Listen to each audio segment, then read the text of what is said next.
ಕನ್ನಡ ಭಾಷೆಗೆ 2000 ವರ್ಷಗಳ ಇತಿಹಾಸವಿದ್ದು, ಶತಮಾನಗಳಿಂದಲೂ ಕನ್ನಡ ಭಾಷೆಗೆ ತನ್ನದೇ ಆದ ಗೌರವವನ್ನ ಎಲ್ಲಾ ರಂಗದಲ್ಲೂ ಕನ್ನಡ ಭಾಷೆ ಉಳಿಸಿಕೊಂಡು ಬಂದಿದೆ ಅಂತ ನಿಕಟಪೂರ್ವ ಕನ್ನಡ ಸಾಹಿತ್ಯ ಪರಿಷತ್ ಅಧ್ಯಕ್ಷರು ಹಾಗೂ ಕರ್ನಾಟಕ ರಾಜ್ಯ ರಸ್ತೆ ಸಾರಿಗೆ ಸಂಸ್ಥೆ ಕೇಂದ್ರ ಕನ್ನಡ ಕ್ರಿಯಾ ಸಮಿತಿ ರಾಜ್ಯಾಧ್ಯಕ್ಷರಾದ ನಾಡೋಜ ಡಾಕ್ಟರ್ ಮನು ಬಳಿಗಾರ್ ಅವರು ಹೇಳಿದರು.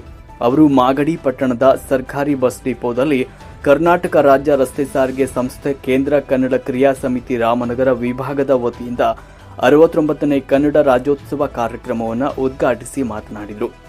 ಮಾಗಡಿ ತಾಲೂಕು ಶ್ರೇಷ್ಠ ವ್ಯಕ್ತಿಗಳಿಗೆ ಜನ್ಮ ನೀಡಿದ ತಾಲೂಕಾಗಿದ್ದು, ತುಮಕೂರು ಸಿದ್ಧಗಂಗಾ ಮಠಾಧ್ಯಕ್ಷರಾದ ಡಾಕ್ಟರ್ ಶಿವಕುಮಾರ ಸ್ವಾಮೀಜಿಗಳ ಜನ್ಮ ತಾಣ ಮಾಗಡಿಯಾಗಿದೆ.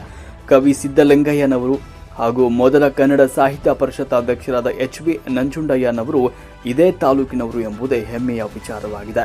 ಕನ್ನಡ ಭಾಷೆಗೆ ಸುಭದ್ರ ಅಡಿಪಾಯ ಹಾಕಲಾಗಿದ್ದು, ಬುದ್ಧ ಬಸವ ಕಾಲದಿಂದಲೂ ಕನ್ನಡ ಭಾಷೆಗೆ ತನ್ನದೇ ಆದ ಗೌರವವನ್ನು ಉಳಿಸಿಕೊಂಡು ಬಂದಿದ್ದು, ಕ್ರಿಸ್ತ ಪೂರ್ವದಿಂದಲೂ ಕನ್ನಡ ಭಾಷೆಯ ಉಲ್ಲೇಖಗಳು ಸಿಕ್ಕಿದ್ದು, 1ನೇ ಮತ್ತು 2ನೇ ಶತಮಾನದಲ್ಲಿ ಕನ್ನಡ ಹೆಚ್ಚು ಬೆಳೆದಿದ್ದು, ಗೋಡೆ ಬರಹಗಳಲ್ಲಿ ಕನ್ನಡದ ಶಬ್ದ ಸಾಗರೋತ್ತರವಾಗಿ ಬೆಳೆದಿತ್ತು. 4ನೇ ಶತಮಾನದಲ್ಲಿ ಇಂಗ್ಲಿಷ್ ಭಾಷೆ ಅಂಬೆಗಾಲು ಇಡುವ ಸ್ಥಿತಿಯಲ್ಲಿತ್ತು. ಹಲ್ಮಿಡಿ ಶಾಸನ ಹಾಸನದಲ್ಲಿ ಸಿಕ್ಕಿದೆ. 7ನೇ ಶತಮಾನದಲ್ಲಿ ಬಾದಾಮಿ ಚಾಲುಕ್ಯರ ಶಾಸನ ಮೂಲಕ ಕನ್ನಡ ಭಾಷೆಗೆ ತನ್ನದೇ ಆದ ಆಧಾರವನ್ನು ಇಟ್ಟುಕೊಂಡಿದ್ದು, ಕನ್ನಡಿಗರು ಶಾಂತಿಗೂ ಸಿದ್ಧ, ಸಮರಕ್ಕೂ ಬದ್ಧ ಎಂಬ ಮಾತಿನಂತೆ ನಡೆದುಕೊಳ್ಳುತ್ತಿದ್ದಾರೆ. ಕವಿರಾಜ ಮಾರ್ಗ ಮೂಲಕ ಕನ್ನಡದ ಶ್ರೀಮಂತಿಕೆ ಎತ್ತಿ ಹಿಡಿಯಲಾಗಿದೆ.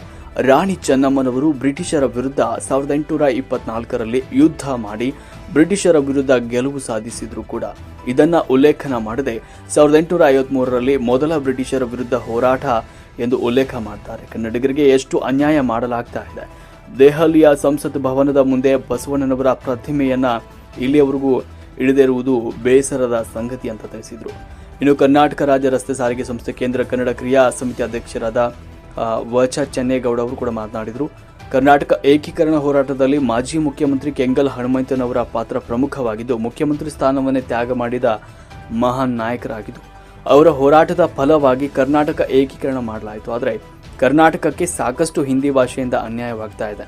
ಕಾವೇರಿ ನೀರು ಹಂಚಿಕೆಯಲ್ಲಿ ಅನ್ಯಾಯವಾಗ್ತಾ ಇದೆ. ಮಾಜಿ ಮುಖ್ಯಮಂತ್ರಿ ಬಂಗಾರಪ್ಪನವರು ನ್ಯಾಯಮಂಡಳಿ ತಿರಸ್ಕರಿಸಿ ಕನ್ನಡಿಗರ ಪರವಾಗಿ ನಿಂತ ಮಹಾನ್ ನಾಯಕರಾಗಿದ್ದಾರೆ. ಈಗ ವಿಧಾನಸೌಧದ ಮುಂದೆ ಭುವನೇಶ್ವರಿ ತಾಯಿಯ 25 ಅಡಿ ಎತ್ತರದ ಪ್ರತಿಮೆ ಮಾಡ್ತಾ ಇರುವುದು ಒಳ್ಳೆಯ ಬೆಳವಣಿಗೆ ಆಗಿದೆ ಅಂತ ತಿಳಿಸಿದರು. ಇನ್ನು ತೀರ್ಪನ್ನು ನೀಡಿದ ಸಾಹಿತಿ ಡಾಕ್ಟರ್ ಸಿ ನಂಜುಂಡಯ್ಯ ಅವರು ಕೂಡ ಸಂದರ್ಭದಲ್ಲಿ ಮಾತನಾಡಿದರು. ಕನ್ನಡ ರಾಜ್ಯೋತ್ಸವ ಅಂಗವಾಗಿ ಸರ್ಕಾರಿ ಬಸ್ನ ಚಾಲಕರು, ನಿರ್ವಾಹಕರು, ಅಧಿಕಾರಿಗಳು ಮತ್ತು ಸಿಬ್ಬಂದಿಗಳು ಉತ್ಸಾಹದಿಂದ ಕಾರ್ಯಕ್ರಮದಲ್ಲಿ ಭಾಗವಹಿಸಿದರು. ಸರ್ಕಾರಿ ಬಸ್ಗೆ ಸಿಂಗಾರ ಮಾಡಿ ಕನ್ನಡದ